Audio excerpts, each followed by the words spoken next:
Llevamos siglos obsesionados con la idea de progreso, ¿no? Como si fuera una escalera infinita hacia un futuro siempre mejor.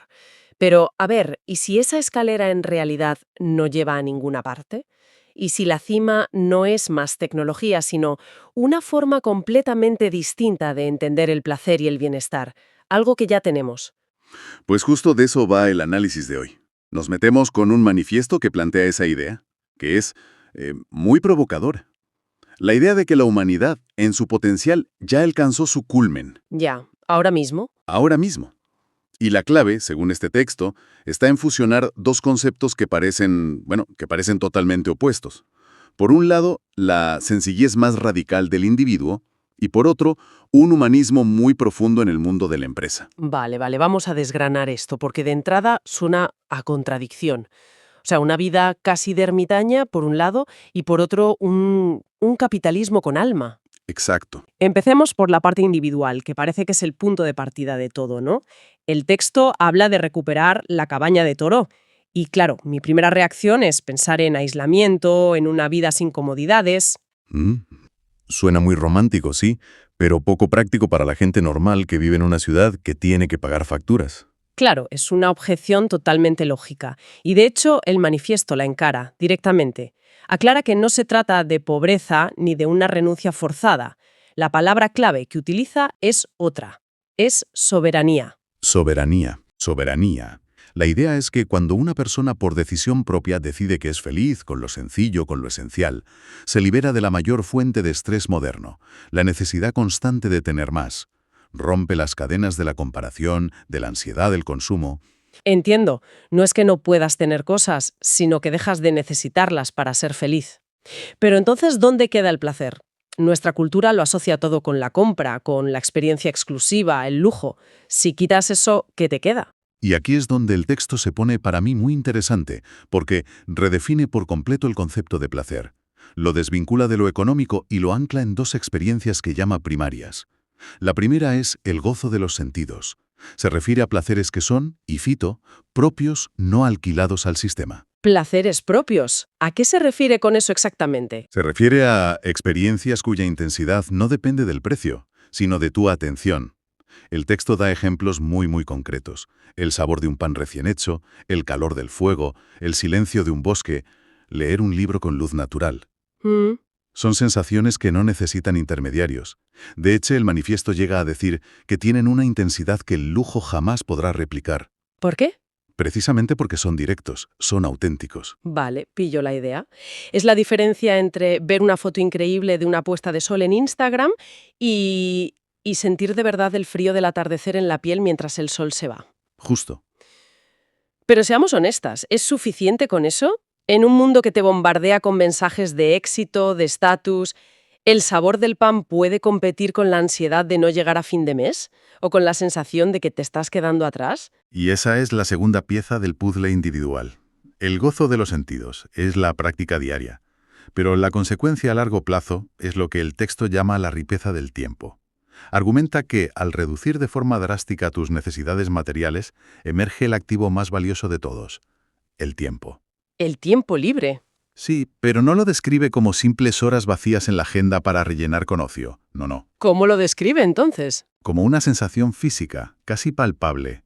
Habla de un bienestar que se siente en la piel, de un alivio constante que recorre el cuerpo al saber que ya tenemos suficiente. ¡Wow! Es eliminar la prisa como tu estado natural.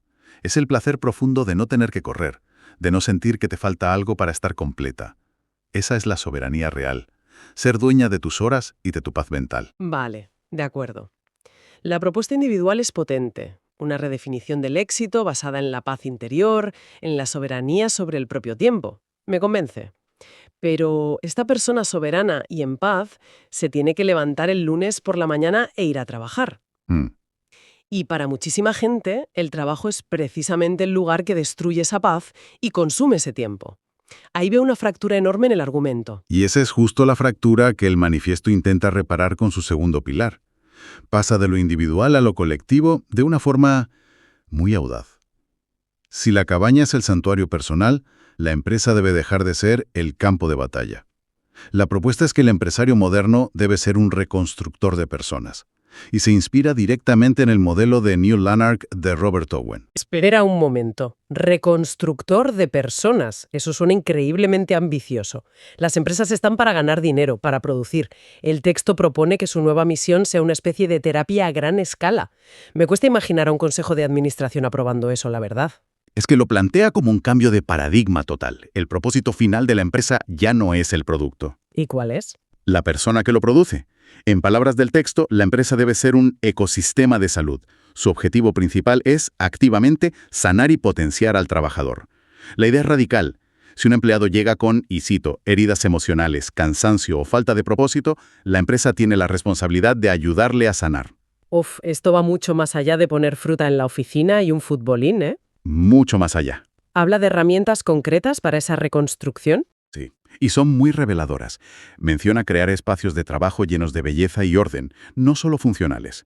Habla de fomentar la educación continua, pero no solo en temas laborales, sino en humanidades, en arte. Interesante. Exige un respeto absoluto por la persona, erradicando la cultura del miedo o la presión desmedida. Y un punto crucial, la protección sagrada del tiempo, para la familia y el descanso. La empresa se convierte en un agente de bienestar, no en un extractor de energía. Sigo siendo un poco escéptica con el modelo de negocio. Todo esto suena muy bien, pero también suena muy caro. ¿Cómo se sostiene una empresa cuya meta principal no es la rentabilidad? No es una receta para la quiebra. El manifiesto argumenta que lo estamos mirando al revés. La rentabilidad no es la meta, pero es absolutamente necesaria. La define como el combustible para la felicidad colectiva. A ver, explícame eso. Es decir, la empresa no cuida de su gente para ganar más dinero. Gana dinero para poder cuidar mejor de su gente. El cambio en el orden de prioridades lo altera todo. ¿Y la meta final entonces, si no es el beneficio económico, cuál es? El texto lo llama el bien del otro como meta. Sostiene que el mayor indicador de éxito para un empresario no es el EBITDA. Ah, ¿no? No. Es, y cito de nuevo, ver cómo un empleado recupera su dignidad, su salud y su alegría. Cuando el crecimiento humano se convierte en el objetivo, el trabajo deja de ser una carga, se transforma en una extensión del gozo. Y el argumento a largo plazo es que este modelo, de hecho, es más sostenible. Claro, genera una lealtad y una creatividad que el modelo puramente transaccional no podrá conseguir jamás. Vale, entiendo los dos pilares por separado. Por un lado, el individuo que se libera del consumismo en su cabaña. Por otro, la empresa que se convierte en un ecosistema de salud. Pero me sigue pareciendo que pueden chocar. O sea, una empresa tan protectora no podría crear empleados complacientes. O al revés, un individuo tan soberano no sería un mal trabajador, poco comprometido. Esa es la pregunta clave. Y la respuesta del manifiesto es que no hay choque. Hay una sinergia perfecta. Es la fusión de ambos conceptos lo que, según el texto, nos lleva a ese culmen de la humanidad. No es una utopía futura. Es la combinación funcional de dos realidades posibles hoy. ¿Y cómo funciona esa sinergia en la práctica? Pues, a ver, pensemos en el flujo de energía. Por la vía individual, la persona que vive según la filosofía de Thoreau elimina el estrés de necesitar siempre más. Llega al trabajo con una mente más clara, menos ansiosa. No está ahí por desesperación, está por elección. Su motivación no es comprarse el siguiente coche. Exacto, es participar en un proyecto con propósito. Y la empresa, por su lado, recibe a esa persona. Y en lugar de explotar su energía, la protege, la cultiva. La empresa, funcionando como un New Lanark moderno, le da seguridad psicológica, respeto, oportunidades de crecimiento. No le exige sacrificar su vida por los resultados, sino que enriquece su vida a través del trabajo. Y así se crea un círculo virtuoso. Ya veo. La empresa te cuida, lo que te da la fortaleza y la paz para vivir una vida personal más simple y plena. Justo. Y esa vida simple y plena te convierte en una trabajadora más enfocada, más creativa y resiliente. Un sistema alimenta al otro. Exactamente. La energía que ganas en un entorno laboral que te respeta, no tienes que malgastarla luego en consumo compensatorio para aliviar el estrés. Se rompe el ciclo de trabajo para ganar dinero para comprar cosas que me hagan olvidar lo mucho que odio mi trabajo. Claro. Y esa ruptura es la que genera lo que el texto describe como un placer intensísimo. Un placer intensísimo. Son palabras mayores. ¿A qué se refiere? A la sensación de coherencia total. a sentir que estás en el lugar correcto haciendo lo correcto. Es eliminar ese conflicto interno que define la vida moderna, ¿no? El conflicto entre tus valores y las exigencias de tu trabajo. Cuando tu trabajo está alineado con tu vida y tu vida te permite abordar tu trabajo con calma, el resultado es una sensación de plenitud y de gozo muy profunda. Entonces el secreto no es ni el individualismo radical ni un colectivismo utópico, es la combinación. La conclusión del manifiesto es esa fórmula, que parece casi demasiado simple. Menos cosas para el individuo, más humanidad para la empresa. Y la idea más potente es que, bajo este modelo, el placer se vuelve infinito. Infinito. Sí, porque deja de depender de recursos finitos, de lo que tienes, de lo que consumes, y pasa a depender de recursos que son renovables, inagotables. La calidad de lo que somos, la calidad de nuestras relaciones, el respeto, el cuidado, la conexión, la paz interior. El manifiesto, si no recuerdo mal, termina con una frase muy contundente, casi un grito de victoria. Sí, cierra con una declaración que lo resume todo. Dice, hemos llegado.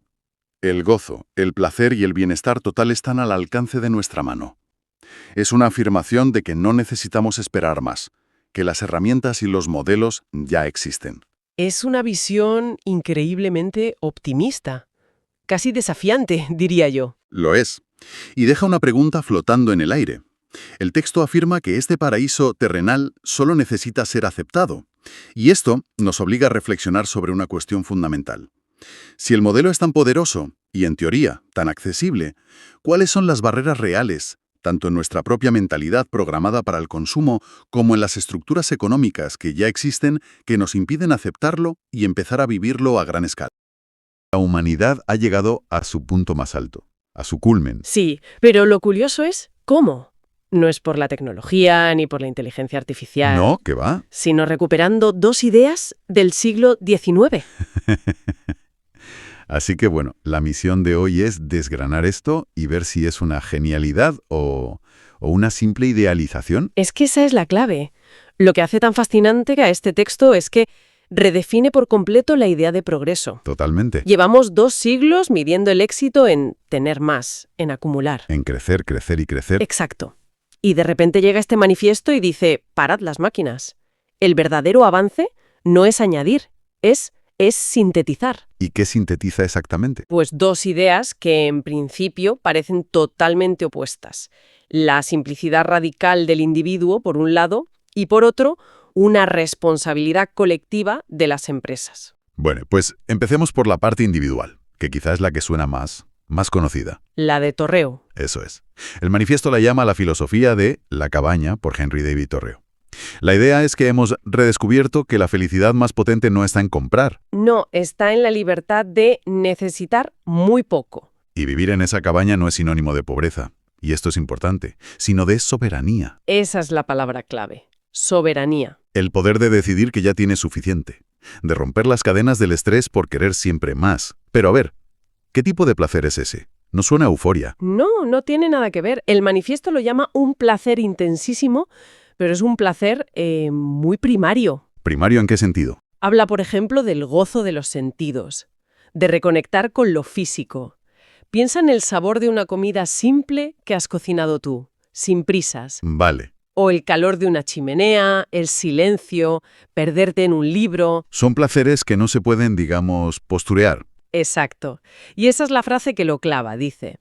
Son placeres propios, no alquilados al sistema. Me encanta esa frase. Es que su intensidad viene de ahí, de que son auténticos, no se pueden comprar ni falsear. Por eso dice que el lujo no puede imitar esa intensidad. Y de ahí, claro, nace la segunda parte. La riqueza del tiempo. Justo.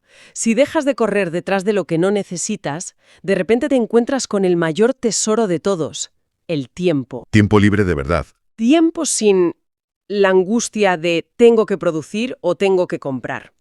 Es esa sensación que el texto describe casi como física, de alivio, de decir, ya tengo suficiente, y notar cómo se te relajan los hombros, ¿sabes? Sí, lo entiendo. Pero esta idea de la cabaña, de la soberanía personal, no sé, suena un poco solitaria, ¿no? Ajá. La propuesta es que nos convirtamos todos en ermitaños felices. A gran escala no parece muy viable. No, y ahí está el giro. El manifiesto reconoce que esa libertad individual es muy frágil. ¿Se la come el sistema? Se la come. Es casi imposible de mantener si no la sostiene el segundo pilar, La comunidad. Y en concreto, la empresa. exacto. Sin un entorno que la apoye, esa persona soberana acaba quemada. El sistema le exige justo lo contrario a lo que busca. Y aquí es donde la cosa se pone, bueno, realmente interesante para mí. Sí, porque para hablar de este pilar empresarial, el manifiesto no se fija en Google ni en una startup de Silicon Valley. No, se va a la Escocia del siglo XIX. A una fábrica textil, New Lanark, de un tal Robert Owen. A ver, un industrial escocés de hace 200 años, ¿por qué esa referencia tan antigua? Pues precisamente porque la idea que proponía era tan radical entonces como lo es ahora. ¿Y cuál era? Owen estaba obsesionado con una pregunta. ¿Qué pasa si tratamos a los trabajadores como el activo más valioso de la empresa, No como recursos. sino como personas? El manifiesto coge esa idea y la lleva al extremo. Dice que la misión del empresario moderno ya no es fabricar cosas. ¿Y cuál es? Es, y cito, ayudar a reconstruir la persona de cada trabajador. Vaya, La empresa deja de ser ese lugar gris de producción para convertirse en un ecosistema de salud. reconstruir la persona. Ecosistema de salud. Suena muy potente, pero también, no sé, un poco paternalista. Es la objeción lógica, claro. ¿Dónde está el límite para que no se convierta en una especie de secta corporativa que se mete hasta en tu vida personal? El texto lo aborda. Dice que no se trata de dirigir la vida del empleado. No es paternalismo, es responsabilidad. ¿Y en qué se traduce esa responsabilidad? Plantea un escenario. Un trabajador llega a la empresa, pues con heridas emocionales, cansancio, sin propósito. ¿La empresa tradicional qué hace? Exprimirlo hasta que no pueda más. Correcto. La empresa Owen se pregunta, ¿cómo podemos ayudar a esta persona a que se recupere? ¿Y cómo lo hace? Porque supongo que no se refiere a poner un futbolín. Para nada. Habla de un compromiso real. Menciona espacios de belleza. Espacios de belleza. Sí. Piensa en la diferencia entre una oficina con fluorescientes parpadeantes y un espacio con luz natural, con materiales nobles, con arte. El entorno físico afecta. Si puede generar estrés, también puede sanar. Entiendo. Habla de educación, de respeto absoluto por el tiempo familiar. En fin, la idea es que el trabajo no te robe la vida, que te la enriquezca. Vale, la visión es increíble. Pero seamos prácticos. Esto choca de frente con la rentabilidad, ¿no? ¿Cómo se mide el éxito en una empresa así? Pues redefiniendo el éxito. Completamente. A ver, el manifiesto lo llama el bien del otro como meta. En este modelo el indicador clave ya no es solo el beneficio. ¿Y cuál es? El verdadero triunfo es ver cómo un empleado recupera su dignidad, su salud y su alegría. Suena ciencia ficción, ¿verdad? Totalmente. Me imagino la reunión de accionistas. Señores, este trimestre el indicador de alegría del empleado ha subido un 15%. Pues el manifiesto argumenta que no es ciencia ficción, que en esta nueva ecuación la rentabilidad no desaparece. ¿Ah, no? No, pero cambia de rol, deja de ser el fin para convertirse en el medio. ¿En el medio para qué? Utiliza una metáfora muy buena. Dice que la rentabilidad es solo el combustible para la felicidad colectiva. Y la lógica es aplastante en realidad. ¿Cuál? Que un trabajador sano, feliz y con propósito es infinitamente más creativo, más leal y al final más productivo que uno quemado. A la larga, ser humano es rentable. De acuerdo, veo las dos piezas del puzzle. Por un lado, el individuo libre del consumismo, por otro, la empresa que cuida de su gente. Pero, ¿cómo encajan? Porque esta combinación es el culmen de la humanidad. Suena un poco grandilocuente. Lo es, pero la justificación es sorprendentemente simple, ¿Ah, sí? porque hace que el bienestar sea posible. Hoy, ahora mismo. No es una promesa para la jubilación ni para una revolución futura. Es algo que se puede construir en el presente. Ya, no hay que esperar. No hay que esperar. Y esto, para mí, es lo que resuelve la gran paradoja del mindfulness, del mindfulness moderno. ¿A qué te refieres? A que, por un lado, nos bombardean con mensajes de autoayuda. Simplifica, medita, vive el presente. Sí. Y por otro, nos echan a un entorno laboral que exige justo lo contrario. Más rapidez, más estrés, más competitividad. Es una esquizofrenia. O sea, de nada sirve que yo intente ser thorough en mi casa de 6 de la tarde a 10 de la noche. Exacto. Si de 9 a 6 me veo obligado a vivir en una jungla corporativa que me destroza. Has dado en el clavo. La paz individual es una farsa sin una paz corporativa. Ese es el gran secreto que revela el manifiesto. El bienestar no es solo una responsabilidad personal, es, y sobre todo, una responsabilidad empresarial. Es que la fusión de los dos pilares crea coherencia. Y de esa coherencia nace ese placer intensísimo del que habla. Claro. El texto lo resume con una imagen final que es perfecta. Esa sensación de trabajar en un lugar que me respeta y me ayuda a ser mejor. Ese es el pilar de Owen. Para luego retirarme a una vida personal donde no necesito nada más que lo esencial para ser libre. Y ese es el pilar de Thorwu. No hay conflicto. No hay una máscara para la oficina y otra para casa. Es una vida íntegra, de una sola pieza. Y ese sentimiento, esa ausencia de fricción interna, es una fuente de felicidad brutal. Menos cosas para el individuo, más humanidad para la empresa. Es que la frase final del manifiesto es un eslogan perfecto. Cierra el círculo. El empresario cuida a la persona y la persona, al necesitar menos, libera al empresario de la presión de tener que crecer sin parar. Es una simbiosis.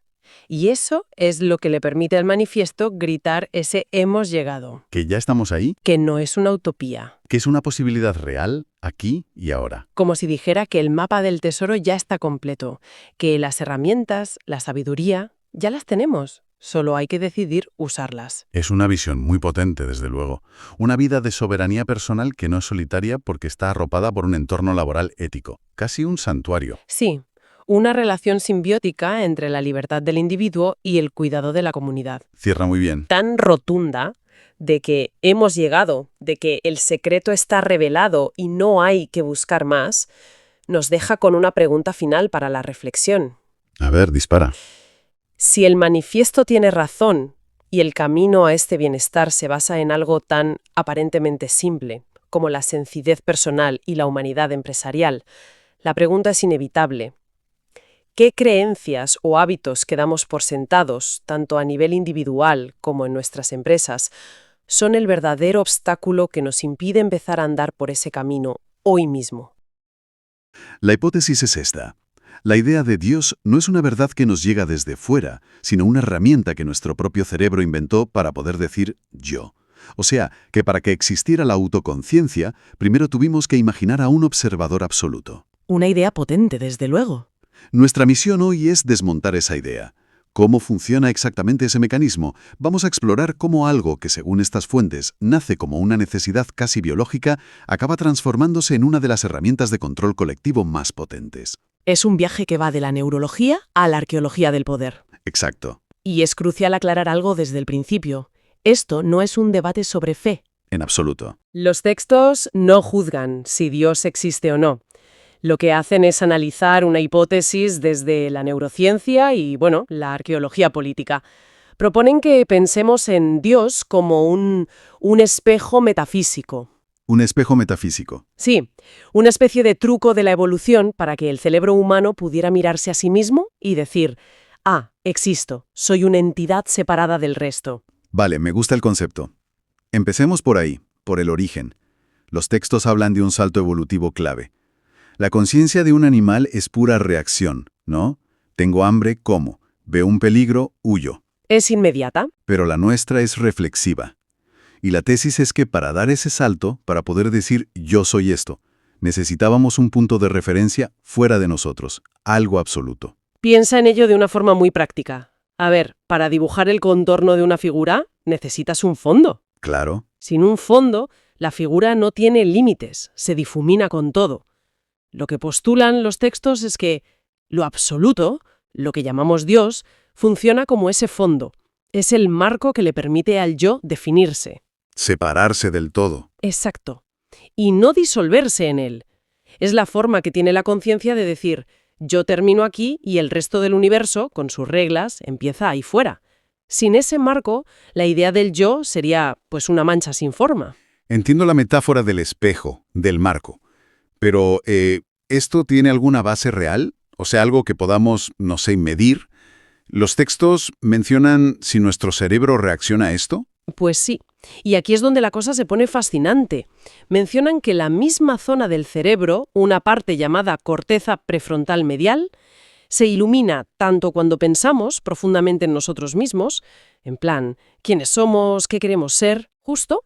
Y se ilumina igual cuando una persona creyente reflexiona sobre su Dios.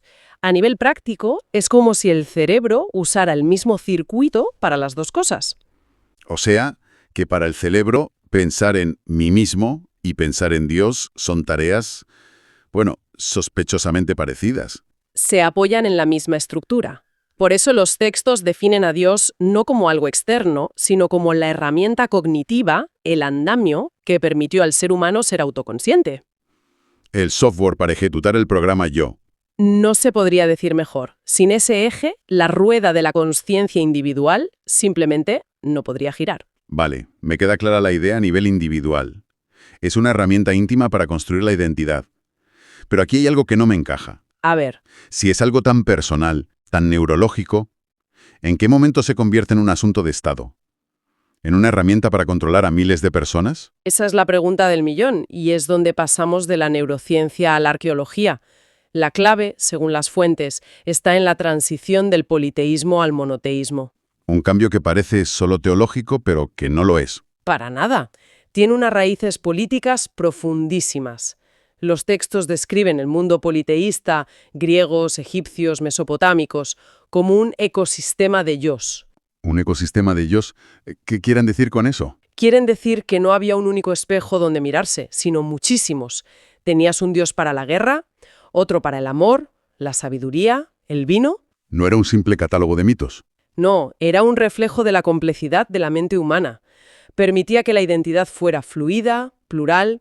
Un día podías sentirte guerrero e identificarte con Ares, y al día siguiente creativo y verte reflejado en Apolo. Tenías un menú de identidades para elegir, por así decirlo. Exactamente. No había una única forma correcta de ser, porque no había un único Dios con un único libro de instrucciones. La identidad era una conversación, no un decreto. Y entonces algo cambia. Y llega el monoteísmo. Claro. Y las fuentes lo conectan directamente con una necesidad política: construir y mantener imperios centralizados. La lógica que exponen es brutal por su simplicidad. ¿Un solo rey en la tierra? Ugh. Exige un solo Dios en el cielo. La diversidad de dioses y de yos es un problema para un poder que quiere ser absoluto. Espera, los textos sugieren que el paso al monoteísmo fue puramente una maniobra política.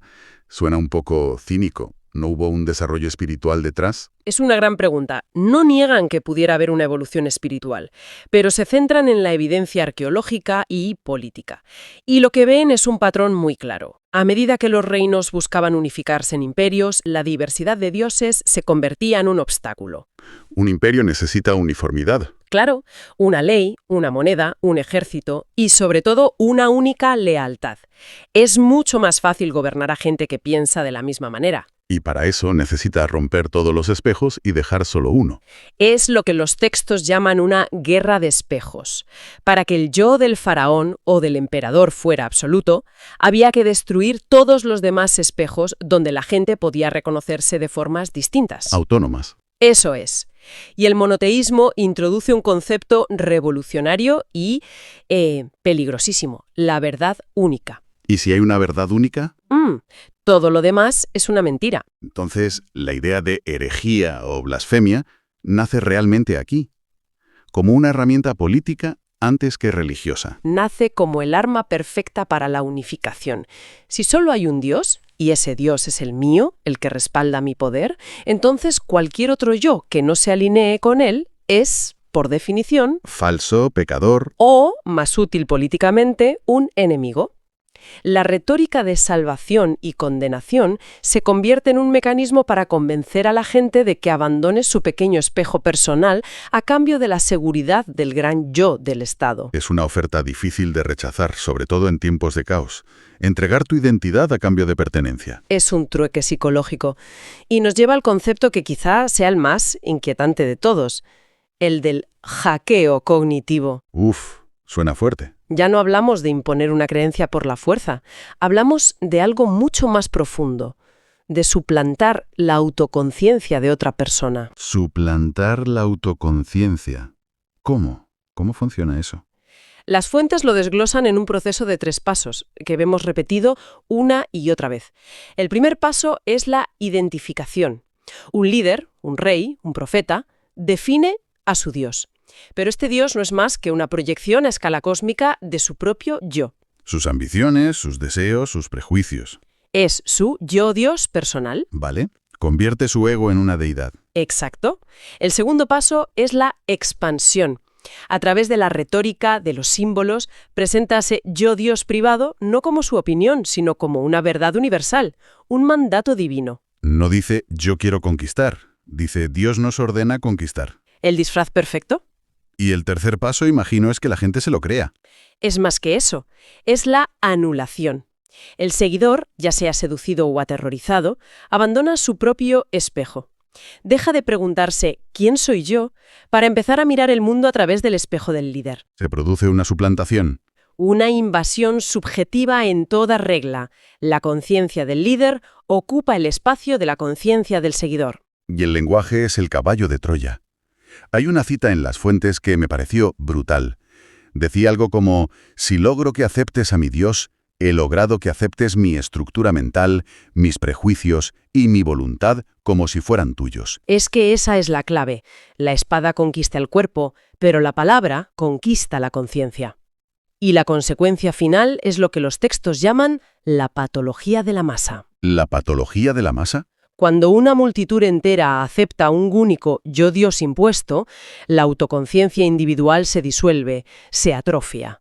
Es una idea que da, un poco de vértigo si lo piensas. Se deja de pensar en primera persona del singular para pensar en primera persona del plural.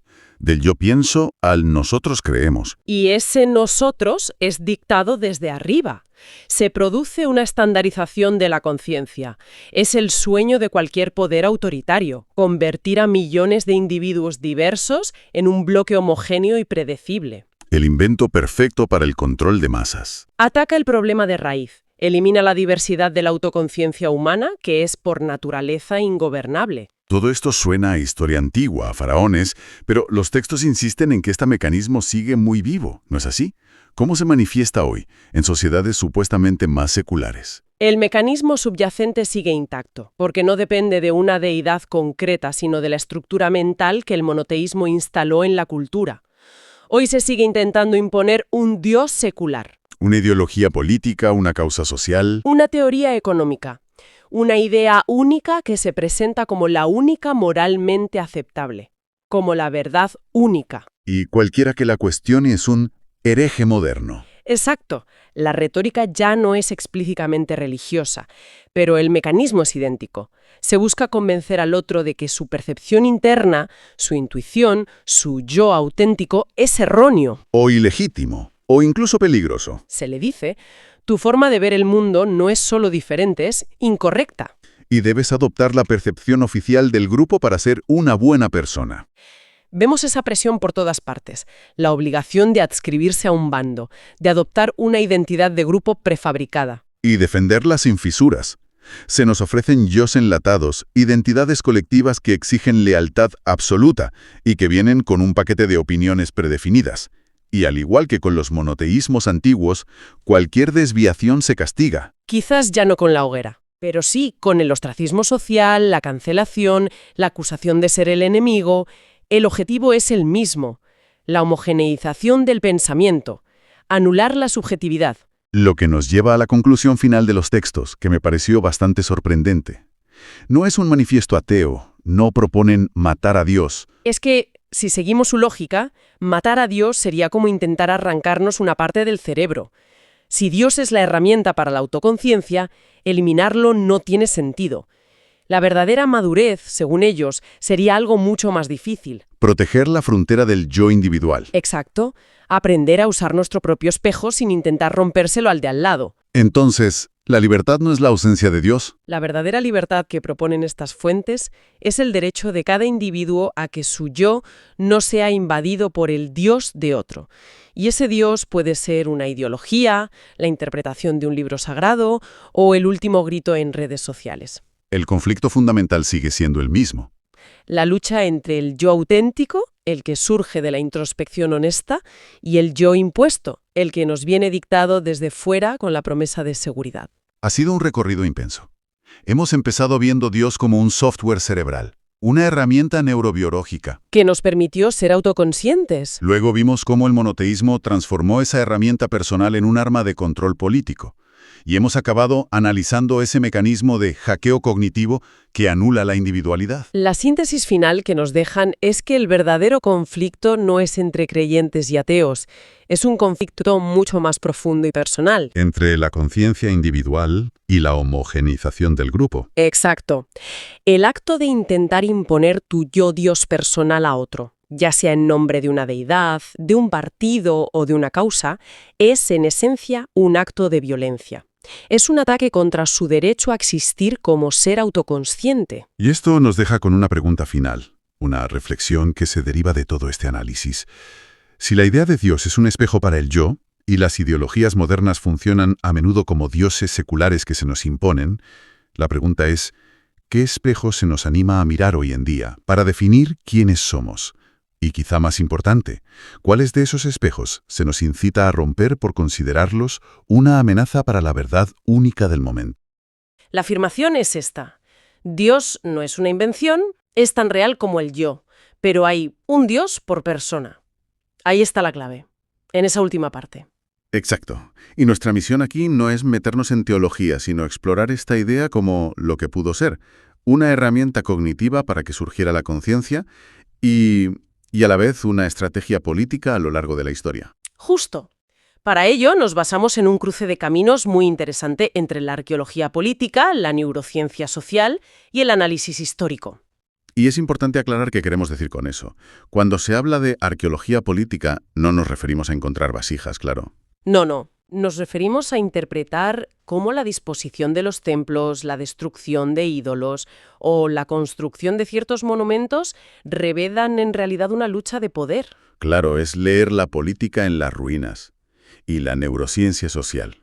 Pues ahí ya entramos en cómo esas grandes luchas ideológicas podrían dejar una huella en la propia estructura de nuestro cerebro. ¿En serio? ¿A ese nivel? Sí. Cómo las ideas a gran escala acaban moldeando la forma en que el individuo se percibe a sí mismo. La hipótesis central que vamos a desgranar es que la estructura de lo divino... Esa idea de un absoluto. Eso es. Esa idea es lo que permite al cerebro humano delimitar su propia identidad, su yo.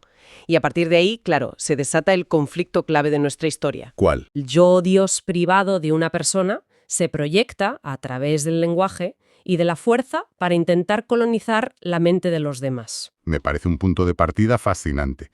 Empecemos por el principio, por ese mundo anterior a la idea de un Dios único. El mundo politeísta. Se usa una expresión que me parece genial. El politeísmo de las sociedades antiguas como un ecosistema de yos. ¿Qué significa eso en el contexto de, Mesopotamia o Grecia? Significa que el panteón de dioses era un reflejo directo de la complejidad de la psique humana. Piénsalo. A ver. Había un dios para la guerra, otro para el amor pasional, otro para la sabiduría estratégica, para la cosecha, para el mar. Un individuo podía sentirse identificado con el ímpetu de Ares en un momento de conflicto. Y al día siguiente con Atenea. Exacto. Y al día siguiente, reconocer en sí mismo la astucia de Atenea para resolver un problema. Era un sistema que validaba la diversidad interna. No te decía tienes que ser de esta única manera. Sino que te decía... Te decía todas estas fuerzas contradictorias que sientes dentro de ti son legítimas y tienen un lugar en el cosmos. O sea que la identidad no era algo rígido, sino fluido. El yo era plural porque había muchos espejos divinos en los que mirarse. Justo, no existía un único modelo correcto de ser humano. Vale. Era un sistema psicológicamente muy sano en ese sentido, porque permitía la contradicción y la complejidad.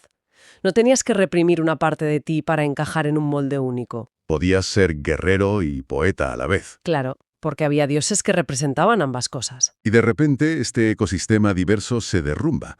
Aquí es donde se sitúa la llegada del monoteísmo.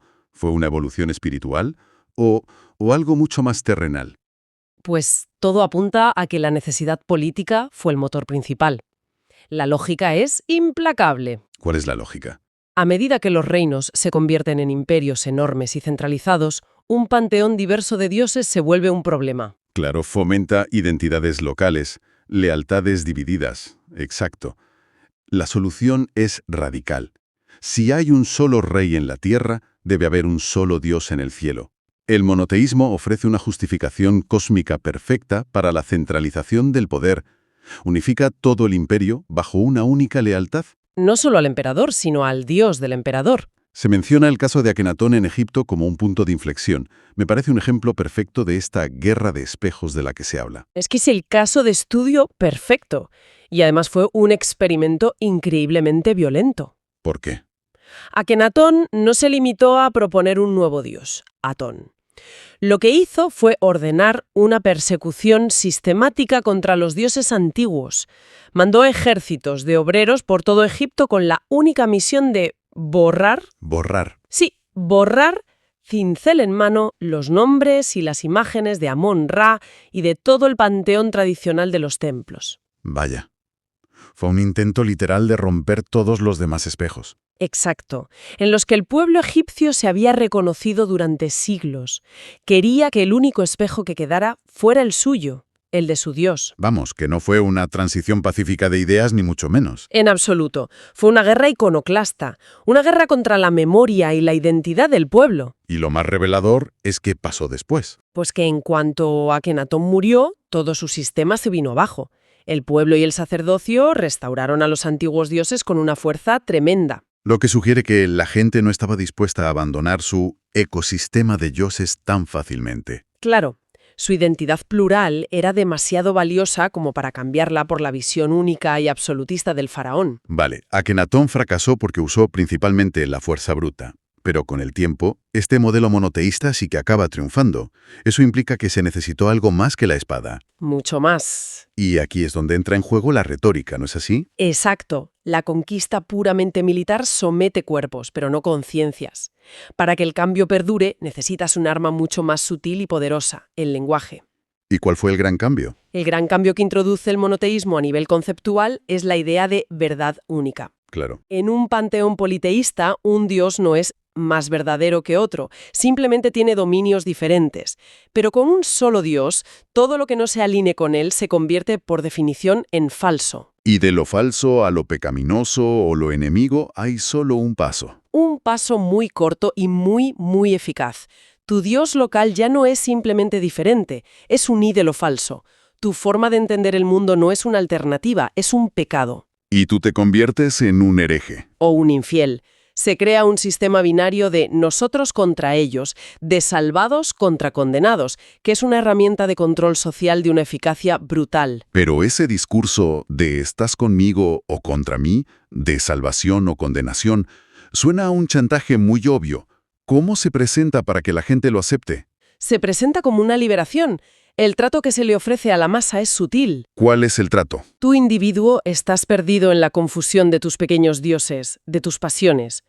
Tu pequeño espejo personal está roto. Abandónalo. Entrega tu identidad privada y a cambio te daremos algo más grande. Justo. A cambio obtendrás la pertenencia al gran yo oficial, el del único Dios verdadero. Si lo haces, encontrarás la paz, la certeza, la salvación. Si no, te quedarás solo en la oscuridad de tu error. Es una oferta difícil de rechazar si viene respaldada por el poder. Y por la promesa de una comunidad unida, claro. O sea, que no es solo propaganda. Se describe como algo mucho más profundo, casi como un hackeo cognitivo. ¿Cuáles son los pasos de este proceso? Se puede descomponer en 3 fases muy claras. La primera es la identificación. ¿Vale? El líder, sea un profeta, un rey, un ideólogo, define a su Dios personal. Pero en el fondo, ese Dios no es más que el correlato de su propio yo. El Dios del líder se parece sospechosamente al líder. ¿Siempre? La segunda fase es la expansión. Mediante una retórica muy cuidada, el líder universaliza ese yo privado. Ya no lo presenta como mi visión, sino como la verdad. Objetiva, universal e incuestionable. Ahí está. Y se usan todas las herramientas. La promesa, el miedo, el enemigo común. Y por último llega la tercera fase, la más terrible. La anulación. ¿La anulación? El seguidor, ya sea por convicción, por presión o por miedo, abandona su propio espejo. Deja de confiar en su yo Dios interno. En su propia percepción. y empieza a verse a sí mismo a través del espejo que le ofrece el líder. Su conciencia ha sido, en efecto, subcontratada. Es una idea que da un poco de vértigo. Pensar que tus ideas más profundas sobre quién eres podrían no ser tuyas. Sino un software instalado desde fuera. Exacto. Da vértigo porque anula la soberanía individual en el lugar más íntimo, la propia conciencia. El individuo deja de ser la fuente de su identidad. Pasa a ser algo que se recibe, pasivamente, desde una autoridad externa. Ya no dices yo soy, sino, como se llega a formular, nosotros somos lo que el Dios del Estado dice que somos. El yo ha sido secuestrado y reemplazado por un nosotros prefabricado. Entiendo la parte política y retórica, pero para que esto cale tan hondo, me pregunto si no hay una razón casi biológica. ¿Por qué necesitamos un Dios para empezar? Esa es la pregunta del millón. Y aquí es donde la neurociencia aporta una hipótesis fascinante. A ver. La idea es que Dios es el ancla evolutivo del yo. A diferencia de otros animales, que viven en una conciencia más inmediata, el ser humano tiene una conciencia reflexiva. Nos pensamos a nosotros mismos. Para poder decir yo soy y separarte del todo, necesitas un punto de referencia absoluto. Un marco exacto. La hipótesis es que el concepto de Dios funciona como ese espejo metafísico que nos permite autoevaluarnos y construir una identidad estable. ¿Y a nivel cerebral hay alguna evidencia de esto? ¿Se menciona la corteza prefrontal medial? Pues fíjate qué curioso. Esa zona del cerebro es la que se activa de forma más intensa cuando hacemos dos cosas. Cuando pensamos en nosotros mismos, quiénes somos, qué sentimos ¿Y cuando las personas religiosas piensan en su Dios? Exacto. No es que Dios esté en el cerebro, sino que, funcionalmente, los procesos de pensar en Dios y pensar en ¿quién soy yo? Parecen utilizar los mismos circuitos neuronales. Es el centro de nuestro yo narrativo, el que cuenta nuestra historia. Eso es. La idea de Dios, según esto, podría ser una especie de software que corre en este hardware, para darnos un sentido de coherencia y propósito. Entendido. Entonces, si Dios es el software para nuestro yo, el conflicto del que hablamos es en esencia un intento de un yo de desinstalar el software de otro para instalarle el suyo. Una invasión subjetiva. Esa es la definición perfecta. Es un intento de colonizar el espacio mental de otro. Y cuando esto ocurre a gran escala, el resultado es la estandarización de la consciencia. Explica eso. Es como si todo el mundo tuviera su propio sistema operativo mental. Lo que este mecanismo busca es desinstalar todos esos sistemas diversos y obligar a todo el mundo a instalar una única versión de, no sé, Windows Imperio. Me gusta la analogía. A partir de ese momento, todos procesan la realidad de la misma manera, con los mismos valores y objetivos. La diversidad de conciencia se extingue.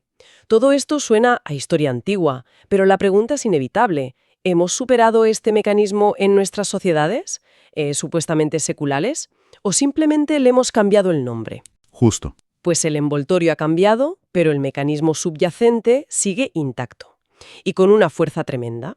Ya no se habla en términos de Dios verdadero contra ídolos falsos. Pero la estructura es idéntica. Idéntica. Las grandes ideologías políticas y sociales del último siglo funcionan de la misma manera. Intentan imponer una idea única, una moral única o una visión del mundo única. O sea, que cuando una ideología te dice no solo qué pensar, sino cómo debes sentir, y etiqueta tu propia experiencia como falsa conciencia, si no se alinea con la doctrina. Estamos hablando del mismo hackeo cognitivo. Es exactamente el mismo proceso. Te convencen de que tu espejo personal está defectuoso y que debes adoptar la percepción oficial, la del partido, la de la ideología. Se sigue usando un lenguaje que divide el mundo en un binario simple, buenos y malos, aliados y enemigos, basándose únicamente en la adhesión a esa idea central. La batalla de fondo sigue siendo la misma que hace 3000 años, la lucha entre el yo auténtico que emerge de la propia experiencia y el yo impuesto que nos llega empaquetado desde fuera. Entonces, si tuviéramos que resumir la idea central, sería que el monoteísmo visto desde la arqueología política fue una tecnología de poder de una eficacia brutal. Sí. Un invento diseñado para eliminar la diversidad de la autoconciencia humana, al proponer un único espejo válido, el del poder. Sí, esa sería la tesis. Y la conclusión que se extrae de todo esto es bastante provocadora. ¿Cuáles? No aboga por el ateísmo o por eliminar a Dios. La propuesta es diferente. Sugiere que la verdadera madurez como especie no consistiría en romper todos los espejos, Si no, sino en aprender a proteger la frontera del yo individual, en entender que el Dios de cada persona, esa estructura cognitiva, es el guardián de su identidad única. y que por lo tanto intentar imponerle el propio Dios a otro. Es, en el fondo, un acto de violencia profunda contra su existencia como ser consciente y soberano. Y esto nos deja con una reflexión final para darle vueltas.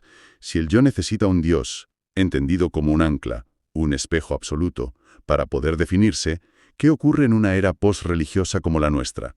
Una era donde los espejos que se nos ofrecen ya no son dioses, Sino, algoritmos de redes sociales, marcas comerciales o ideologías políticas empaquetadas. ¿será que la guerra por invadir nuestra conciencia no ha desaparecido, sino que simplemente se ha vuelto más sofisticada y quizás mucho más invisible?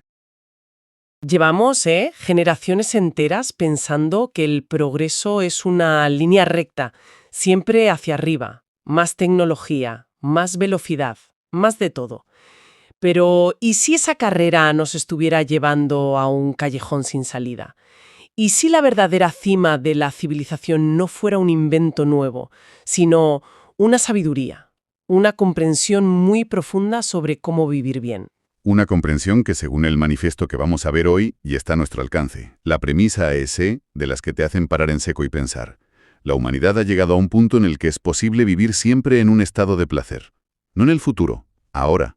Y para llegar a una idea tan audaz, el texto propone una fusión que, de entrada, parece imposible. Por un lado, recuperar la sencillez casi de ermitaño de la cabaña de Henry David Thoreau, y por otro, el modelo de fábrica humanista de Robert Owen en New Lanark. Justo. El individuo que se retira del mundo y el industrial que intenta, digamos, reformarlo desde dentro. Es una mezcla que desafía toda lógica, la verdad. Pero el autor la defiende como la clave, la fórmula para alcanzar un bienestar total. Pues nuestra misión hoy es precisamente esa, desgranar esta alquimia tan extraña.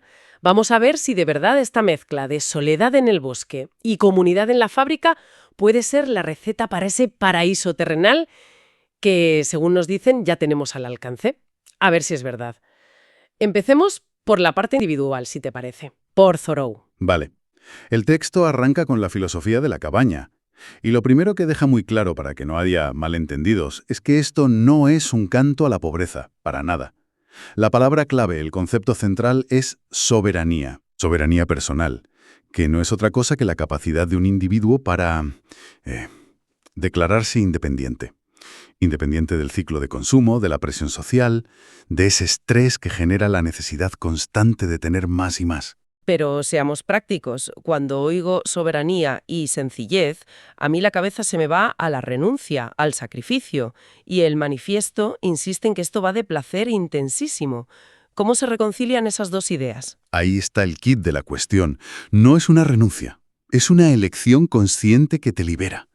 La idea es que la verdadera libertad no llega cuando puedes comprarlo todo, sino cuando decides, desde una posición de poder, que eres inmensamente feliz con muy poco. El manifiesto lo describe de una forma muy física. Lo llama el gozo de los sentidos. Me gusta. El gozo de los sentidos suena a algo tangible, no a una idea abstracta. Totalmente. No habla de filosofía etérea. Habla del placer casi animal de una comida sencilla, pero hecha con tiempo, con cariño. Del calor de una chimenea cuando fuera hace frío. O del lujo que supone el silencio absoluto, o poder leer un libro solo con la luz del sol. Entiendo. Es un tipo de placer que no depende de una transacción económica.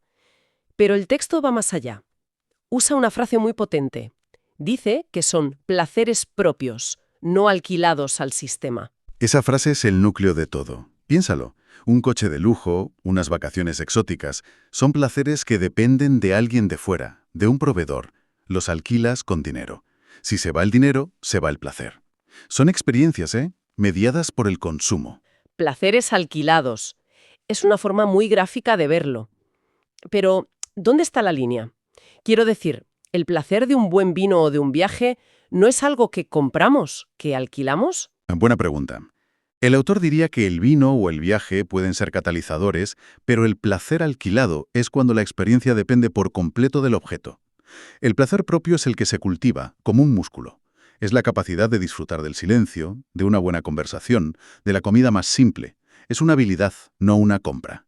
La intensidad no viene de fuera, viene de tu capacidad de sentir. Por eso dice que el lujo nunca podrá replicarlo, porque, vamos, es que juega en otra liga. De acuerdo, ahora lo veo más claro. Es cambiar el foco, de buscar el placer fuera a cultivarlo dentro. Y según el texto, cuando haces ese cambio, cuando dejas de alquilar placeres, consigues el premio gordo. El mayor tesoro de todos, el tiempo. El manifiesto describe una sensación casi física de alivio, una calma que se te instala en el cuerpo cuando interiorizas la idea de que ya tienes suficiente. Es el momento en que te bajas de la rueda de hámster. Se acabó la carrera. Y has ganado tú. Y esa sensación de suficiente es una redefinición total de lo que es la riqueza, ¿no? La riqueza ya no es acumular, sino tener tiempo y tener el control sobre tu propio bienestar. Un estado que no depende de tu cuenta bancaria. Exacto. Es una base de paz interior. Pero claro, aquí es donde llega la gran pregunta. Justo a eso iba. Entiendo perfectamente este pilar del individuo, una persona que se libera de la ansiedad de consumir.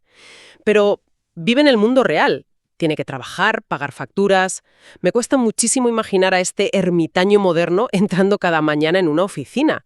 ¿Cómo se resuelve ese choque? Pues justo ahí es donde el autor da el salto más audaz de todos. Conecta esa soberanía individual con una visión completamente distinta de la empresa.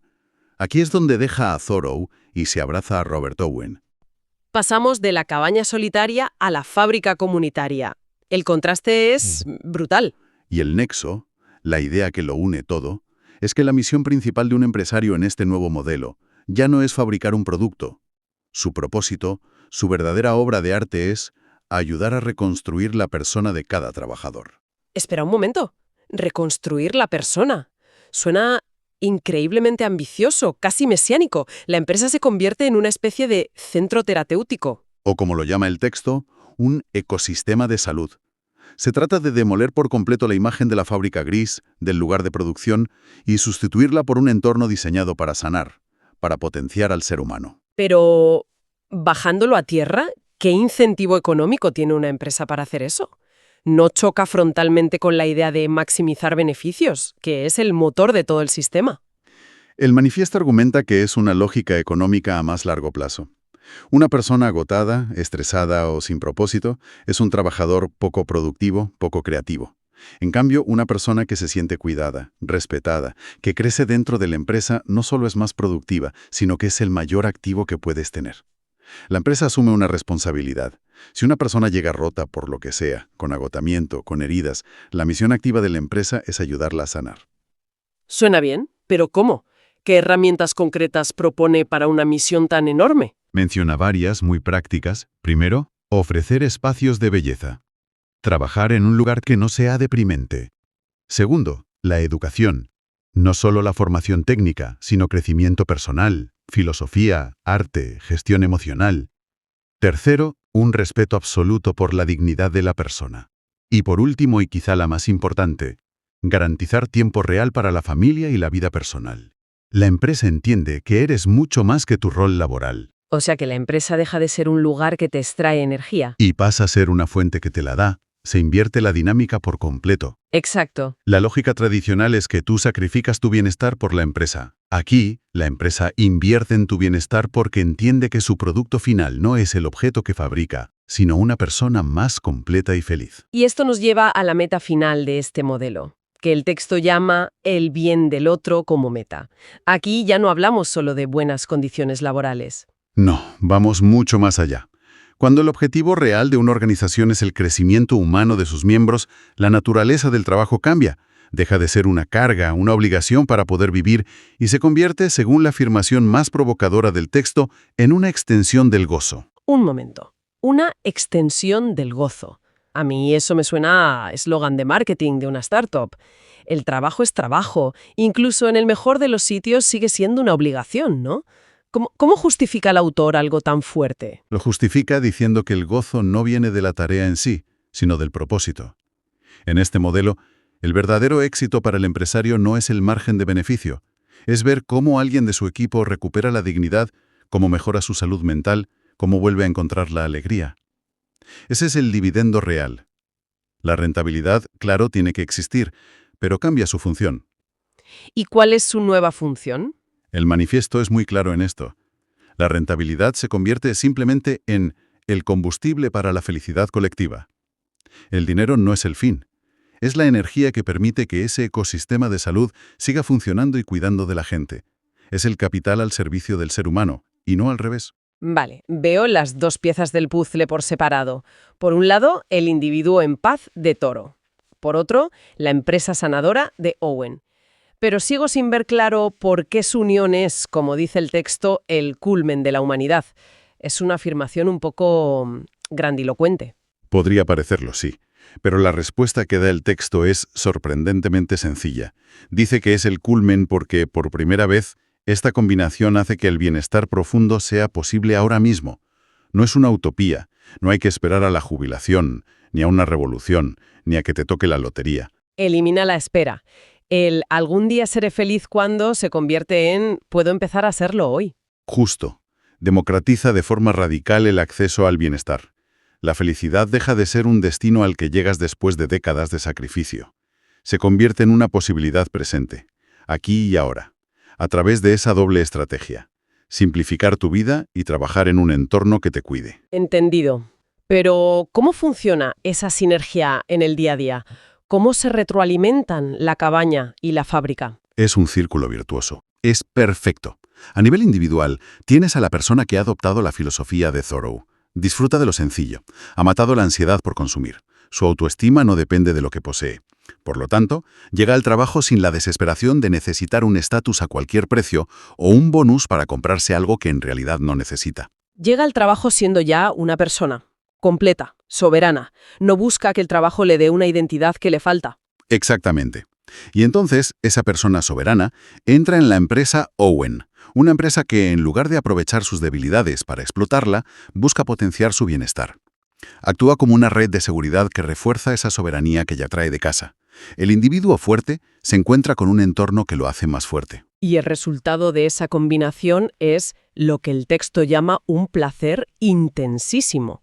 Un placer que no viene de un pico de euforia, sino de algo mucho más profundo. Viene de la coherencia. Esa es la palabra clave de toda la arquitectura del manifiesto, la coherencia. El texto lo describe como la sensación de estar en el lugar correcto, haciendo lo correcto. Es la desaparición de esa fractura que sufre tantísima gente entre su yo laboral y su yo personal. La famosa disonancia. La sensación de que tienes que ponerte una máscara para ir a trabajar. A ti esa máscara desaparece. Imagina la sensación. Trabajas durante el día en un lugar que te respeta y te ayuda a ser mejor. Y al terminar, vuelves a una vida personal donde no necesitas grandes lujos para sentirte libre y feliz. No hay conflicto. Tu vida profesional y personal se alinean en un único propósito, el bienestar. La sencillez en casa te libera de la presión en el trabajo, y el apoyo en el trabajo refuerza tu capacidad de disfrutar esa sencillez. Entonces, si tuviéramos que resumirlo en una frase, el gran secreto de este manifiesto es una especie de reequilibrio de responsabilidades. Podríamos verlo así. La fórmula sería: menos cosas para el individuo, más humanidad para la empresa. El individuo se libera de la carga del consumismo y la empresa asume la carga del cuidado humano. Es una danza perfecta entre responsabilidad colectiva y soberanía individual. Y la gran conclusión es que el bienestar no es un lugar al que se llega, sino una forma de caminar.